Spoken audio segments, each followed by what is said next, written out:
The morning sun gently broke through the foliage, casting golden reflections on the paths of the city park. Lisa had always loved this time of day.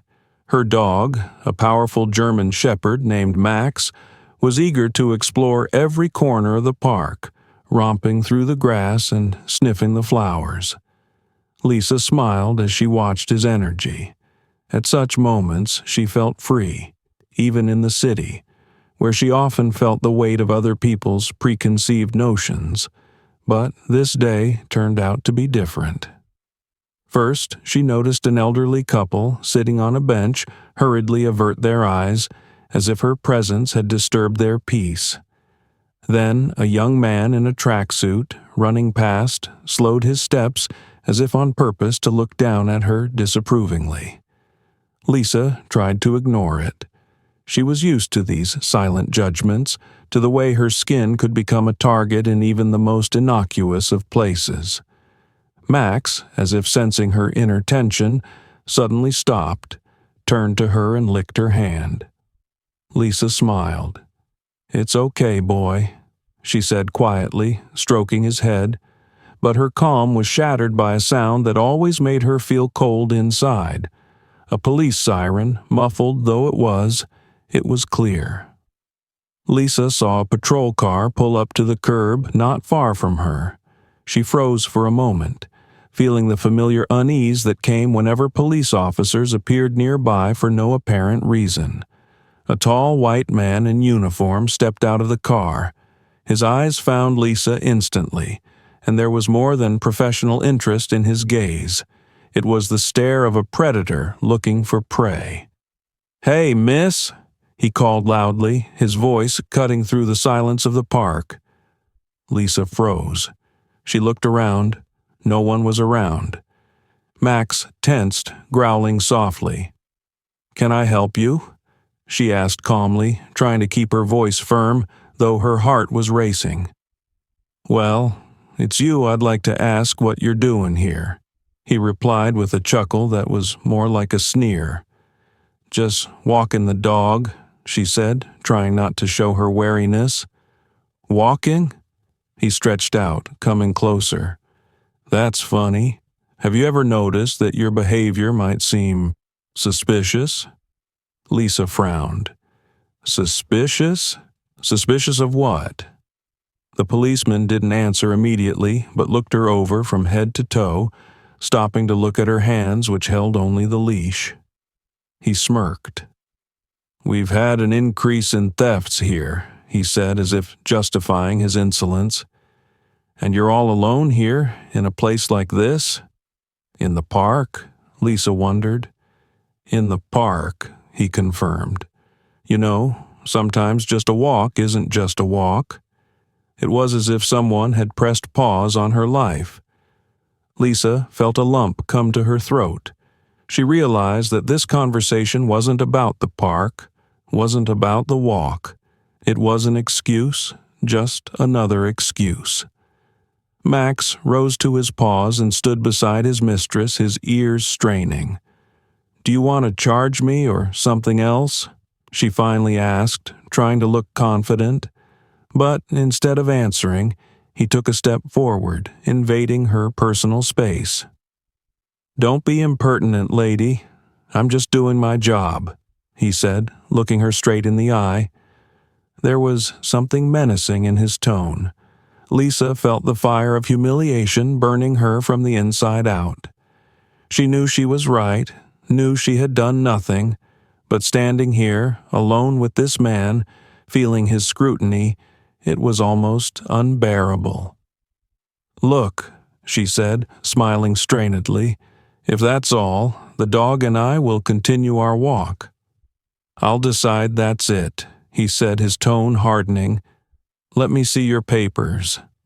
"Documents?" Liza interjected, feeling herself boiling over at the injustice. "For what?" "Because I said so," he answered gruffly, leaving no room for objection. The words stuck in her throat.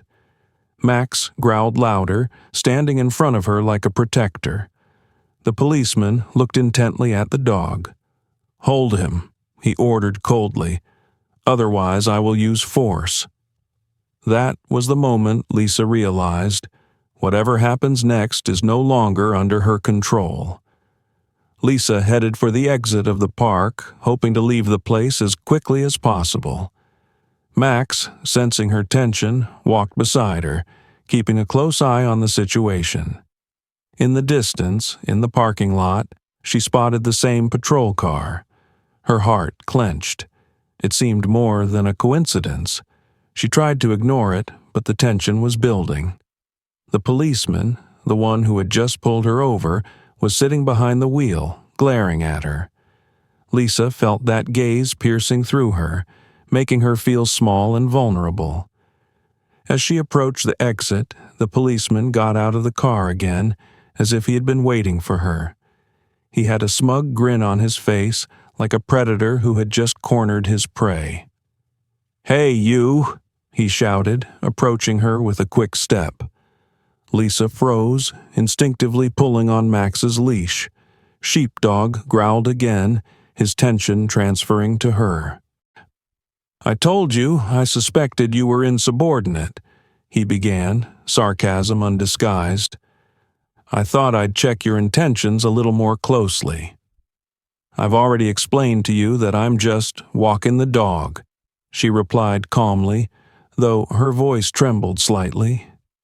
"You know, that's what everyone says," he interrupted. "Both those who have stolen something and those who are hiding something." "Stole it?" Lisa couldn't believe her ears. "Are you serious?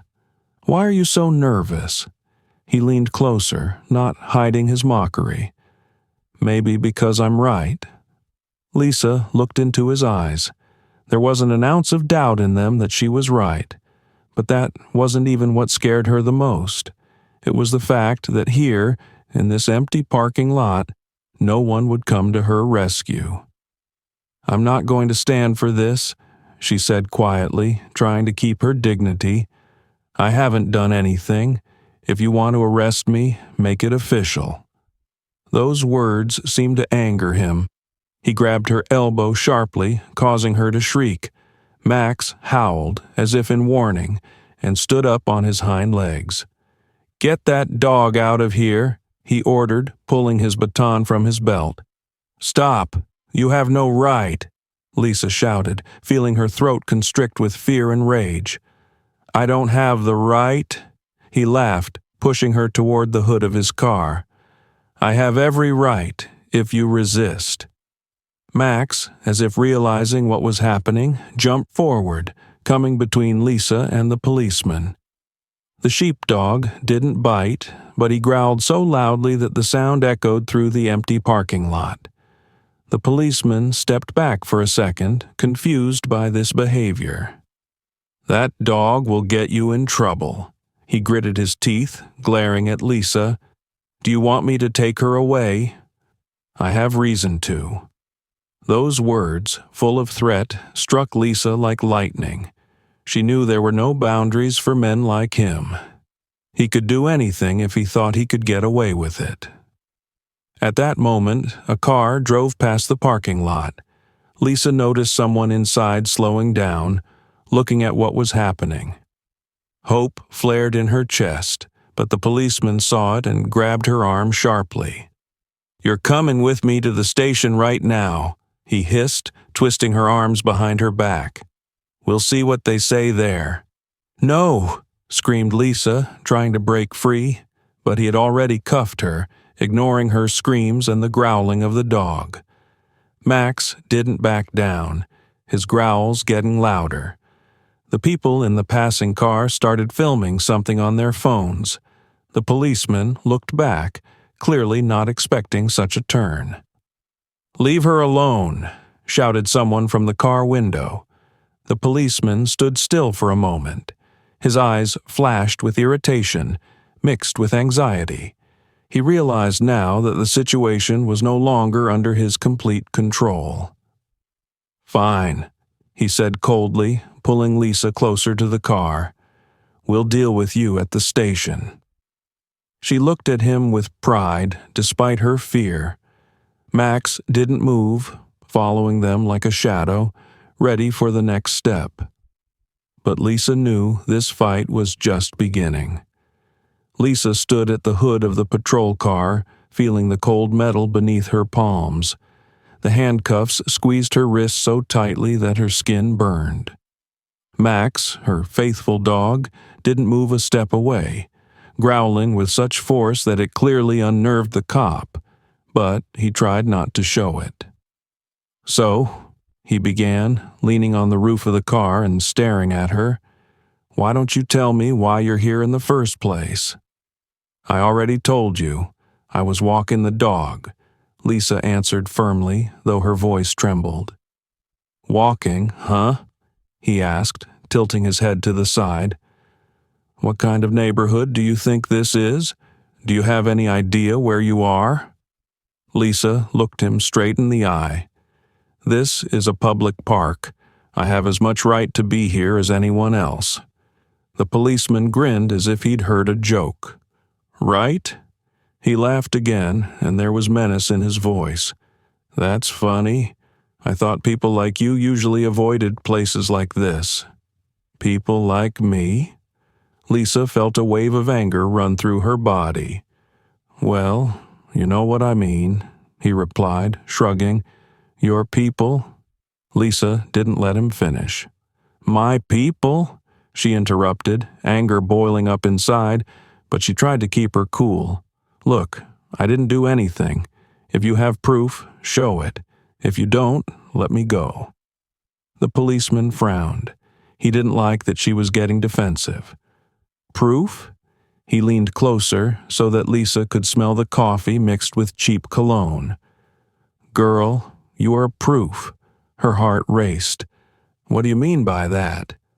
"You're here," he answered sharply, "in a park where I don't think you should be." Max growled even louder, rising on his hind legs. The policeman took a step back, but immediately resumed his threatening expression. "Calm your dog down, or I'll call a trap-in service." "You wouldn't dare," Lisa said. "Oh yeah?" He smirked. "You think I'm kidding?" He pulled out a walkie-talkie and began to say something quickly, but Lisa couldn't make out the words. She was desperate. Max was getting tenser and tenser, ready to act. Lisa knew that if he attacked, it would give the policeman more reason to press charges. "Look," Lisa took a deep breath, "you're overstepping your authority. I didn't do anything, and this conversation is turning into a real harassment." The policeman slowly placed the walkie-talkie on his belt and turned his attention back to it. "Poison?" His eyes flashed with anger. "Are you going to tell me I'm a racist?" Lisa was silent.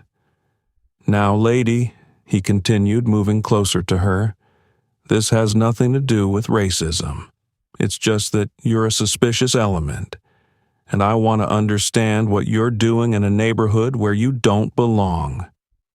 "I am a citizen of this country." Lisa could no longer contain her anger. "I have the right to be wherever I want. Rights, rights, rights." He rolled his eyes. "How you all love that word."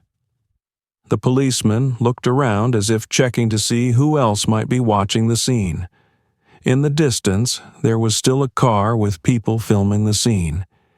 He leaned closer to speak so only she could hear. "You know what your problem is? You think you can tell me what to do, but I'm the authority here."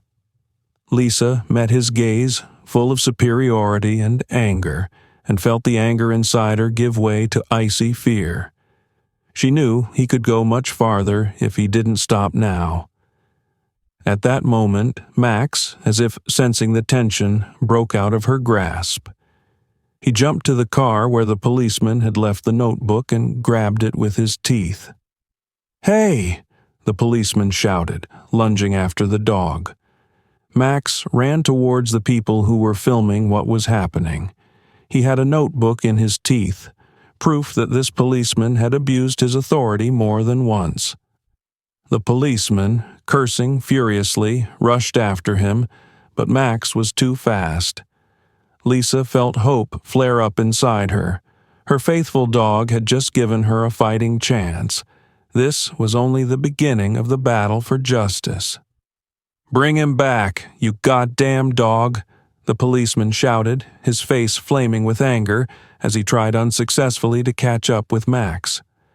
Max, like a trained professional, played cat and mouse with him, moving between cars in the parking lot. The dog held the notebook tightly in his teeth, and his quick movements elicited cheers of laughter and shouts from the small group of passers-by who had begun to gather nearby. "Come on, Max, you can do it," Lisa whispered, watching every movement of her protector. But the policeman stopped suddenly, his gaze returning to Lisa. With his face twisted with rage, he strode toward her. Max stopped immediately and stepped between them, growling with such force that everyone around them felt the tension. "You think someone like you can play with me?" he said threateningly, grabbing Lisa's shoulder. "Let me go," she shouted, trying to break free. "You have no right." "Oh, I don't have the right." His voice turned icy. "I'll show you who has the right here." He shoved her hands behind her back, cuffing them. Lisa cried out in pain, feeling the metal digging into her wrists. "For what?" she screamed.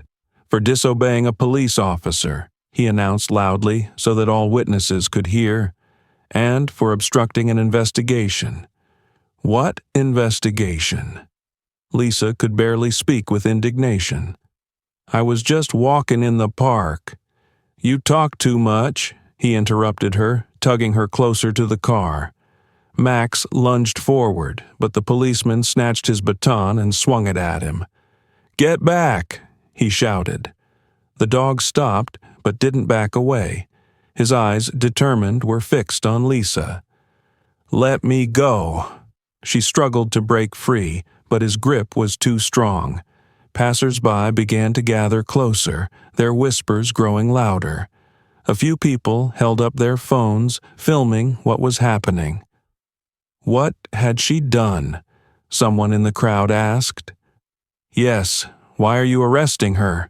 another voice added. The policeman, hearing this, turned around to the people. "It's none of your business," he said coldly. "Go away." But the crowd did not disperse. People were talking, some even shouting words of encouragement to Lisa. "It's illegal," someone shouted. "We're filming everything." "Take as many pictures as you want," the cop hissed, dragging Lisa toward the patrol car. "No one will believe you." Her heart squeezed with humiliation and powerlessness. The crowd saw how she was humiliated, how she was dragged to the car, how she tried to fight for her dignity. "I didn't do anything," Lisa repeated, her voice shaking with emotion. "You already did," the policeman interrupted her. "You dared to cross me." He pushed her against the hood of the car, forcing her to bend over. The passers-by began to shout outraged remarks even louder. "This is wrong," a young woman shouted, filming the whole thing. "We'll put it on the net." "You won't get anywhere," he murmured quietly, so that Lisa was the only one who could hear him. "Because no one will care about your story." Max, meanwhile, continued to circle nearby, notebook in his teeth. His actions attracted the attention of the crowd. Some of the people started filming the dog, realizing that he was doing something important. "Max," Lisa whispered through her tears. "Run." But the dog did not retreat. He stood as if guarding her, waiting for the moment. The policeman opened the back door of the patrol car, about to seat Lisa inside. At that moment, one of the men in the crowd shouted, "We'll send this video straight to the DA's office." The policeman froze, meeting the man's gaze for a second. That second cost him everything. Max, seeing the distraction, rushed forward, dodging the policeman, and put the notebook right into the hands of one of the people filming. "Shit," The cop cursed, letting go of Lisa and rushing for his notebook. The crowd became animated. People began to encourage each other, shouting, "We're with you! It's not over!" Max, as if knowing his mission was accomplished, walked back to Lisa, standing beside her. Lisa, leaning against the car, met her gaze with the crowd. Despite the pain, she felt strong. The scene was just beginning to unfold, and now she had witnesses ready to help. It wasn't over yet, but she knew the truth would be on her side. Max stood like a statue, his eyes fixed on the policeman. The sheepdog knew that his mistress was in danger. Lisa, squeezed by fear and humiliation, saw her faithful friend slowly tense up, preparing for action. The policeman, busy pushing her into the car, didn't notice the dog preparing to intervene. "Max, wait," Lisa whispered, but her words were almost inaudible over the noise of the crowd. The policeman suddenly turned around sharply, his gaze locked on the dog. "What?" He frowned. "Are you still here, dog?" Max suddenly leapt forward. It wasn't an aggressive lunge, but a quick, nimble dash that made the policeman take a step back. "Get back!" he shouted, pulling out his baton. "I'll get you now."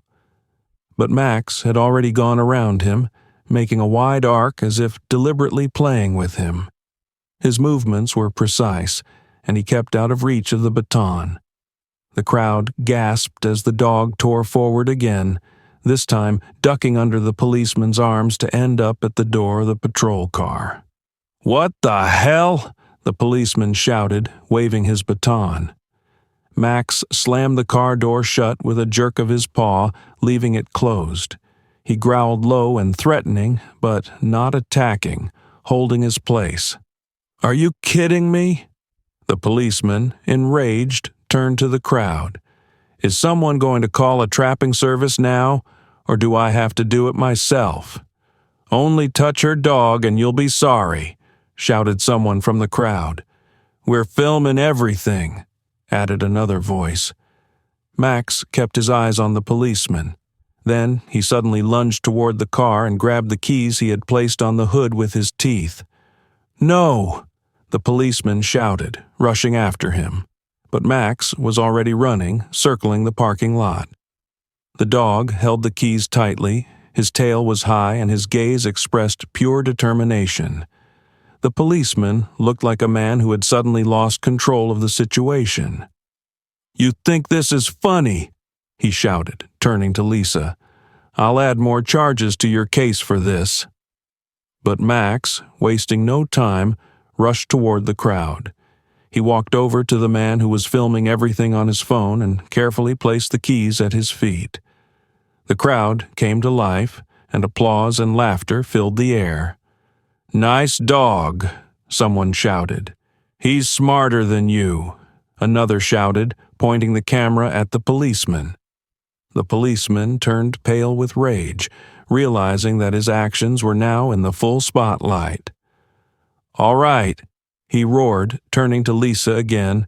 "You want a circus? Then you'll have it." But before he could do anything, Max lunged forward again, running briskly toward the police car. This time he jumped in through the open door and settled into the driver's seat, his muzzle raised proudly. "Damn dog!" the policeman roared, running up to the car. Max growled softly, and the policeman stopped, hesitant to come any closer. "Somebody get that dog!" he shouted, turning to the crowd. But no one moved. People held up their phones and kept filming. Some even cheered Lisa and Max on. "Max, get back," Lisa said suddenly, her voice as firm as ever. The dog understood her command. He got out of the car, but continued to hold the policeman's attention. His actions were intelligent and calculated, as if he realized that every move he made was helping his mistress. The crowd had now started shouting at the policeman. "Let her go. It's all illegal, and you know it. We're sending this video to the DA's office." The policeman began to realize that the situation was getting out of control. His smugness gave way to irritation and helplessness. "Get out of here," he muttered, taking a step back. "All of you." Max, standing next to Lisa, scrutinized his every move. At that moment, she felt that she was not alone now. Her dog not only protected her, but also gave the crowd confidence that justice could prevail. But it wasn't a victory yet. The policeman was not going to give up so easily. The crowd around them was growing larger, the tension building. Max stood next to Lisa, his body tense as a string, his eyes watching the policeman's every move. The cop himself looked annoyed, his face flaming with anger and shame. But instead of letting Lisa go and walking away, he decided to go all the way. "I don't care about all these phones," he shouted sharply, turning to the people who were still filming. "You're interfering with an internal affairs investigation." "What investigation?" shouted a woman from the crowd. "You're just humiliating her for no reason. I've seen her wandering around," he threw, pointing irritably at Lisa. "That's suspicious behavior." "Walking the dog?" shouted another voice. The crowd began to laugh, but the laughter was strained, more like a nervous breakdown. The policeman blushed, his hand reaching for his breast pocket where his notebook was visible. He pulled it out and began to write something, clearly trying to create the appearance of evidence. "Okay," he said loudly, glaring at Lisa. "Right now, I'm going to add your violations to the report. Obstructing detention, insubordination, threatening an official." "A threat?" Lisa couldn't believe her ears. "You're the one threatening me." "Quiet," he shouted, raising his hand with the notebook. "You will not say another word." At that moment, Max took off abruptly. It all happened in a split second. The crowd gasped, and the policeman had only time to turn his head when Max leapt up and snatched the notebook from his hands. "Damn dog!" he shouted, lunging after the dog. But Max was too fast. He dodged the cop and darted to the edge of the parking lot, keeping his distance. The notebook swayed in his teeth like a trophy. "Stop! Give it back!" the policeman shouted, ignoring the crowd, which was now shouting and laughing. "He's smarter than you," someone shouted, lifting the phone to take a picture of the dog. Max didn't run far. He stopped, glanced at his mistress as if checking her condition, and started moving again, making the policeman chase after him. "What's in that notebook?" someone in the crowd asked. $10 says he doesn't want us to see it," shouted the guy with the phone. The crowd perked up, and the policeman looked increasingly cornered. He lunged toward Max again, but the dog dodged, holding the notebook tightly. Suddenly, Max lunged straight toward the crowd. He ran up to the woman who was filming what was happening and threw the notebook at her feet. "Oh my God!" she shrieked, picking him up. "Don't you dare touch that!" the policeman shouted, rushing towards the woman. But the crowd surrounded her, creating a protective ring. "We'll see what's in there," she said firmly, opening the notebook. The policeman stopped, his face turning white. He realized it was the end. "Bring him back," he demanded, but his voice no longer sounded so confident. The woman flipped through a few pages and then looked up. "It has the names of the people you stopped. They're all black," she said loudly, so that the whole crowd could hear. "It's a lie," the policeman shrieked, but his voice trembled. "Lies?" She turned the notebook around, revealing a page of notes. "What's this?" It says, "Another black, cocky bitch. Detained for preventative measures." The crowd fell silent. Tension hung in the air, like the discharge before a thunderstorm. "It's a forgery," the policeman shouted, backing away. "You can't prove anything." "We can't prove it," said the man with the phone, but the court will when it sees the video and this notebook. The policeman realized he was surrounded. His confidence faded and his face turned pale. He took another step back, but the crowd did not retreat. Lisa was finally able to stand up. Her wrists burned with pain, but she stood upright. Max walked over to her, as if checking to see if she was all right. She looked up at him, her eyes filled with gratitude and pride.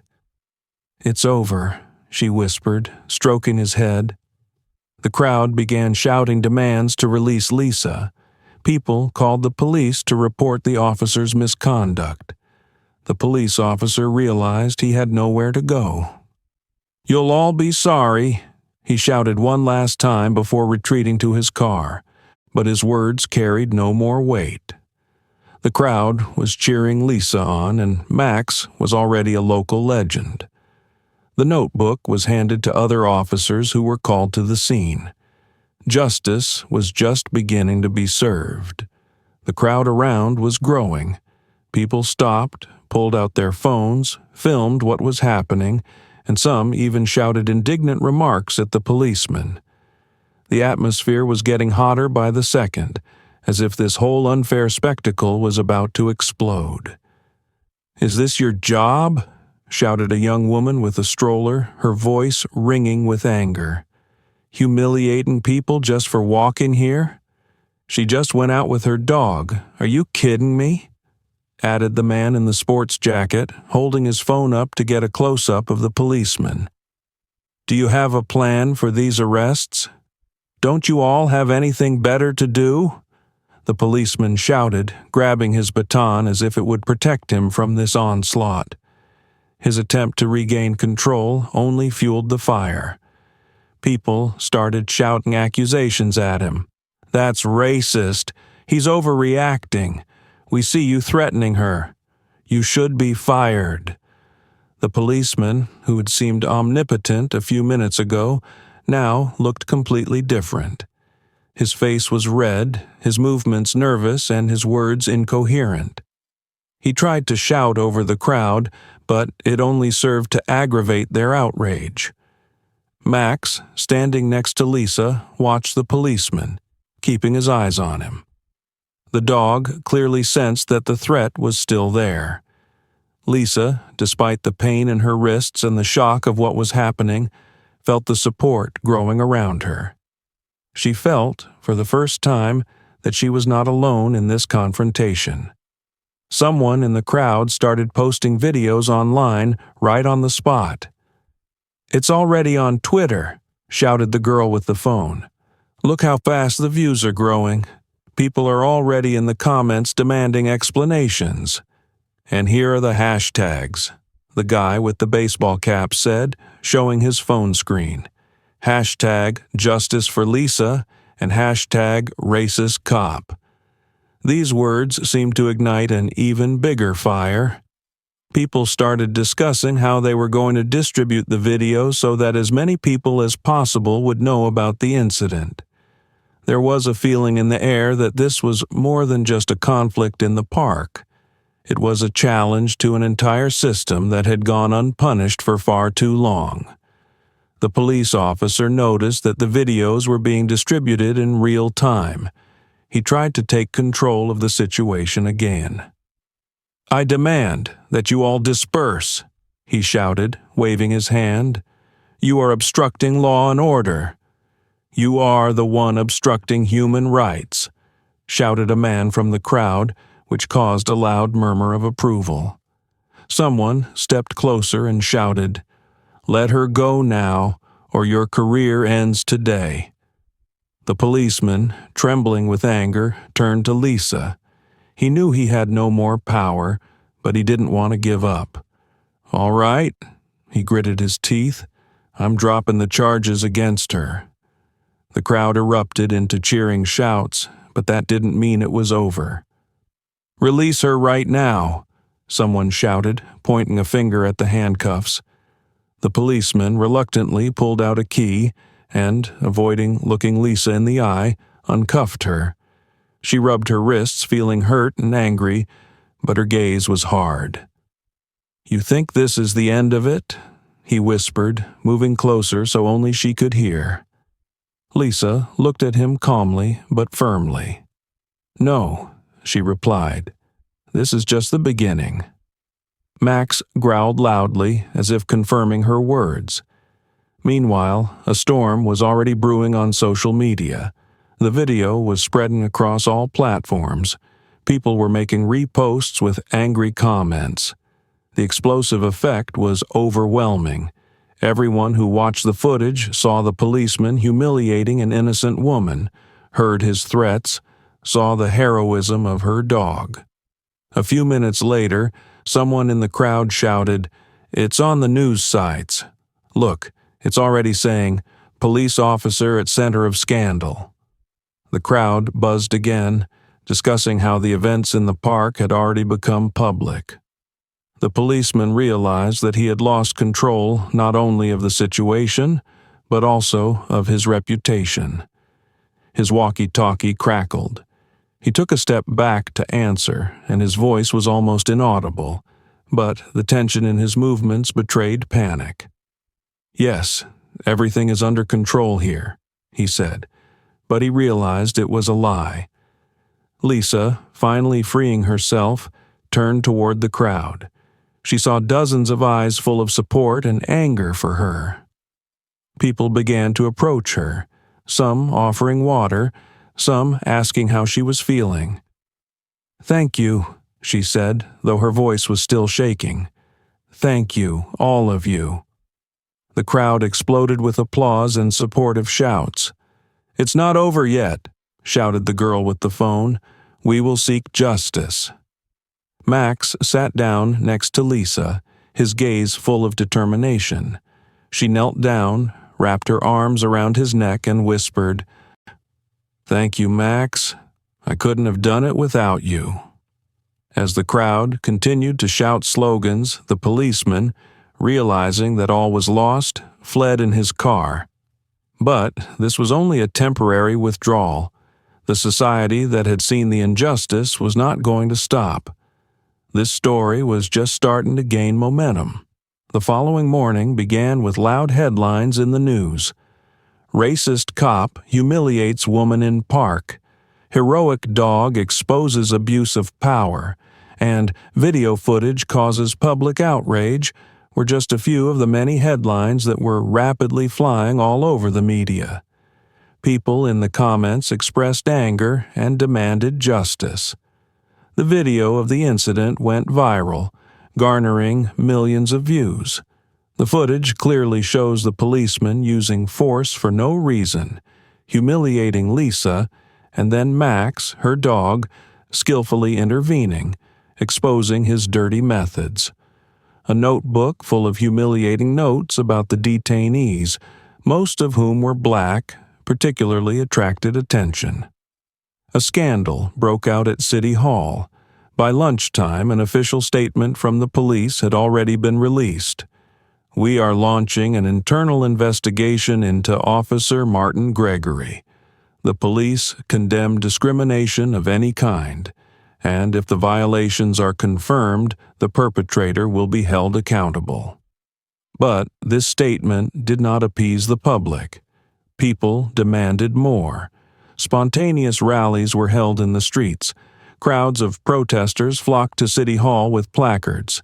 "Justice for Lisa," "Component placement," "Equality is not a privilege," "Fire Martin Gregory."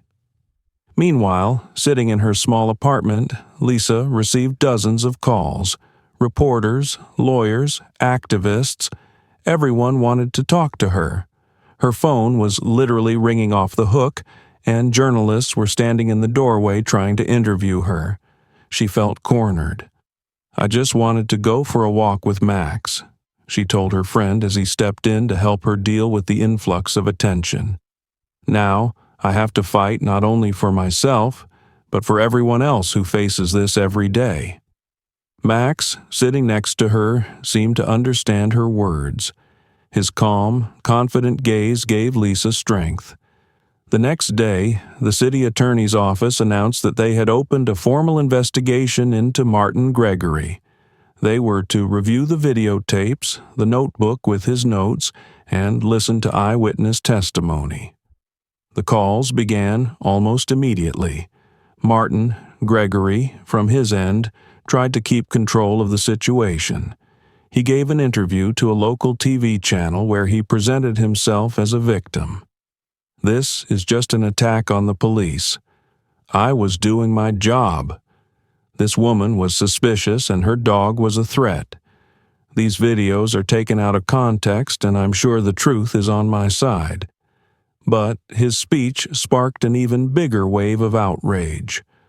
On social media, people took his words to pieces, posting footage of his previous detentions. Stories began to surface one after another, with black men and women recounting how they had been stopped and searched for no reason, and how he had insulted, threatened, and humiliated them. It culminated in an interview with one woman who said, "The same officer pulled me over 2 years ago. He said my car looked like a wanted car. He humiliated me, made me get out of the car, searched me in front of everyone, and then just left without even apologizing." People began to demand immediate action. On the same day, the police chief gave a press conference where he said, "We cannot ignore the fact that Officer Gregory's behavior raises questions. He is suspended from the force pending an investigation." But it wasn't enough. The crowd in front of the police building shouted, "We need more. Retirement is not enough." At this time, Lisa, together with her lawyer, was preparing a statement. She was going to speak publicly, tell her story, and show how Max had saved her, exposing the true face of the system. When she came out for the press conference, Max was beside her. Her wrists were still covered with bruises from the handcuffs, but she held herself proudly. The cameras instantly focused on her. "I'm not the only one who's faced this kind of treatment," she said, her voice shaking with emotion but firm. "But I intend to be the last. We shouldn't be silent when we're treated like criminals just because of the color of our skin. Max isn't just my dog. He's my protector, my hero, and it's because of him that I'm standing here today." Her words caused a storm of applause. The video of the speech went viral again, garnering millions of views on the internet. Max became a symbol of resistance, and Lisa became a voice for all those who have ever suffered injustice. Meanwhile, the prosecutor's office dug deeper and deeper into Gregory's case. Internal documents were uncovered where the officer repeatedly broke the rules, fabricated cases, and threatened witnesses. Every detail only made him look more guilty. A few days later, he was called in for questioning. Martin Gregory, recently confident in his power, now looked broken. His lawyer tried hard to defend him, but the evidence was irrefutable. Justice, it seemed, had finally begun to prevail. But this was only the beginning. Lisa knew that her fight now went beyond this case. This was a battle for equality, and she was going to go all the way. Lisa and Max's story spread across the country and then beyond. TV stations broadcast reports about her confrontation with Officer Gregory. Social media was filled with hashtags, and photos of Lisa and her faithful dog became a symbol of the fight for justice.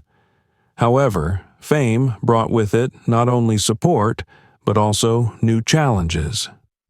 Lisa, who had previously led a quiet, unremarkable life, suddenly found herself at the center of enormous public attention. Her home became a place of pilgrimage for journalists, activists, and ordinary people who wanted to support her. People left flowers at her door, sent letters and gifts for Max. However, this attention was followed by threats. "You are a disgrace to the police," read one of the anonymous messages left on her doorstep. "We'll see who's stronger." Lisa felt fear, not for herself, but for Max. The dog had become not just her protector, but a symbol of her strength. She knew she couldn't give in to these threats, couldn't let herself be intimidated. Meanwhile, a storm erupted on social media. Some supported Lisa, while others tried to justify Gregory's actions, calling Lisa a provocateur. In one of the broadcasts of a popular talk show, her opponent, a police representative, said, "We're only seeing part of the picture. This woman is using her dog as a tool to manipulate public opinion." Lisa heard these words as she was preparing for her first big interview. Her lawyer tried to reassure her. "They're just defending themselves. You have to stay calm." But anger boiled up inside her. She looked at Max sitting next to her and felt that silence was not her way. "I will not sit by while they humiliate me and my people," she said firmly. "I will tell it like it is." The interview began with a simple question. "Lisa, how did you feel the moment you were arrested?" She looked into the camera, her voice shaking, but her words were clear. "I felt humiliated. I was a person who was seen as a threat just because of the color of his skin. But most of all, I felt fear. Not for myself, but for my dog. Max did what I couldn't. He stood up for the truth when I didn't have the strength." Those words went viral. Reposts and quotes went viral all over the internet. Max became a hero in people's eyes. His videos gained millions of views. His smart and decisive actions inspired thousands. Soon, Lisa received an invitation to speak at a rally against racial discrimination, which was held in the city center. She hesitated for a long time, but finally decided to go. She knew that her story could be the impetus that would change the lives of others. When she got up on stage, Max was next to her. The crowd met them with loud applause. Lisa felt a lump in her throat, but she knew she had to speak. "Many people ask me how I found the strength to stand up to an officer who was humiliating me," she began. "The answer is simple. I couldn't let it go on, not for myself, but for all those who face it every day." Her voice shook, but the crowd listened breathlessly. "I'm not a hero," she continued. "Max is a hero. That dog took risks to expose the truth. He showed that the truth will always find a way to reveal itself, even when we feel powerless." After her presentation, people started coming up to her, telling their stories. A young girl said, "I watched my brother go through the same thing. Thanks to you, I'm not afraid to talk about it anymore." Lisa realized that her struggle went beyond personal conflict. She became a voice for those who had long been afraid to speak out. Meanwhile, Max became the nation's favorite.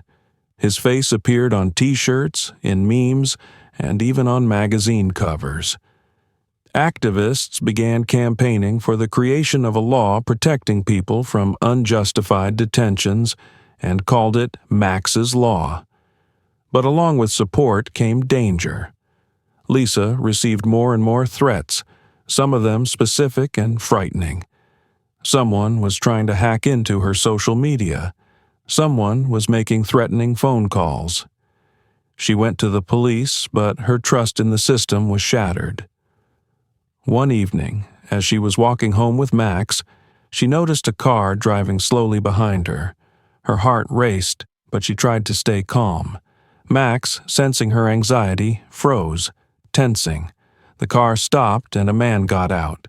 Lisa knew she couldn't show fear. "Lisa, right?" he asked. "Who are you?" She answered firmly. "I just wanted to say, thank you." The man raised his hands in a gesture of peace. "I have a son. He's a teenager. I fear for him every day. But thanks to you, I feel hopeful." Lisa froze, her eyes filling with tears. This moment was a turning point for her. She realized that, despite the threats, her story had changed the lives of many. Max walked over to the man and licked his hand, as if to show him everything was okay. It was not only a fight for justice, but a fight for hope that now belonged not only to Lisa, but to thousands of others inspired by her story. There was a tense silence in the courtroom. Lisa sat next to her lawyer, and Max was beside her, as always, lying at her feet. His presence gave her confidence. All eyes were fixed on Marcus Gregory, now a former police officer who sat in the dock. His face expressed a mixture of anger and humility. He was charged with abuse of power, racial discrimination, and falsifying records. The prosecutor stepped confidently before the judge. "Your Honor," he began, waving Gregory's notebook, which was a key piece of evidence. "This document contains undeniable evidence of the defendant's bias and discriminatory actions. On every page is evidence of systematic humiliation, unfair detention, and abuse of power." The judge frowned, scrutinizing the records. "In addition," the prosecutor continued, "the numerous videos that captured his actions in the park have sparked public outrage. We have no right to ignore the obvious. This man used his badge as a tool of oppression, not defense." With each phrase, Lisa felt her heart beating faster. Her fingers touched Max's head, who lay still but tensely watching what was happening. Lisa was then called to the podium. She stood up, feeling the stares of everyone in the hall. "Lisa," the prosecutor began, "tell me, how did you feel that day?" She took a deep breath and looked directly at the judge. "I felt fear, humiliation, and helplessness. That day, I realized that for some of us, justice is a privilege, not a right. But most of all, I felt responsible." She looked at Max. "Because my dog, against all odds, was able to protect me when I was powerless." The words sounded like a loud bang, and the courtroom fell tensely silent. Max raised his head, his ears straining as if he sensed the importance of the moment. When Lisa returned to her seat, the prosecutor continued. "This case is just the tip of the iceberg. Not only are we judging Marcus Gregory, but we are challenging a system that allows people like him to feel unprejudiced." The court hearing lasted several hours. Gregory tried to justify himself, but every word he said was shattered by the evidence: witnesses, video, notebook. His lawyer looked more and more depressed. Finally, after a long hearing, the judge ruled. "The defendant is found guilty on all counts. His actions are unacceptable for a law enforcement officer. Marcus Gregory is disqualified from police work and sentenced to 2 years imprisonment." The judge paused for a moment, then added, "In addition, I order that compensation be paid to the victim, Lisa Johnson, for mental and physical damages." Applause erupted in the hall. Lisa closed her eyes, feeling the tension that had haunted her since that day begin to subside. Max licked her hand, as if to say it was over. But the story didn't end there. A few weeks after the trial, the city's mayor organized a public event to formally apologize to Lisa. She was standing on stage with Max, holding his leash, when the mayor spoke. "We deeply regret that Lisa Johnson faced injustice. Her courage and determination helped expose abuses that had long been ignored. Today, we not only apologize, but we are committed to working to reform our system so that something like this never happens again." People in the crowd applauded, shouted her name, and Max became a real star. He received a medal for heroism and defense of civil rights, which Lisa attached to his collar.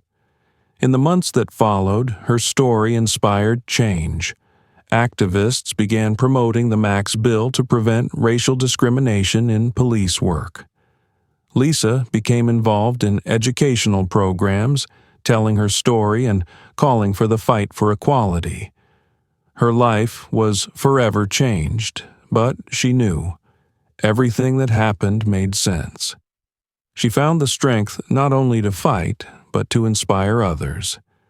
Max was always there for her protector, her friend, and a symbol that justice is possible if you fight for it. And when Lisa looked at Max sleeping peacefully at her feet, she knew that this dog had changed her life, and not just hers. Write in the comments what you think about this story. Have you or a loved one experienced racism? Your opinions and stories are very important to us, and we value each and every one of you. If you enjoyed this story and want to see more like it, subscribe to our channel and give us a like. Thank you for being with us. We wish you a good day and justice in every moment of your life.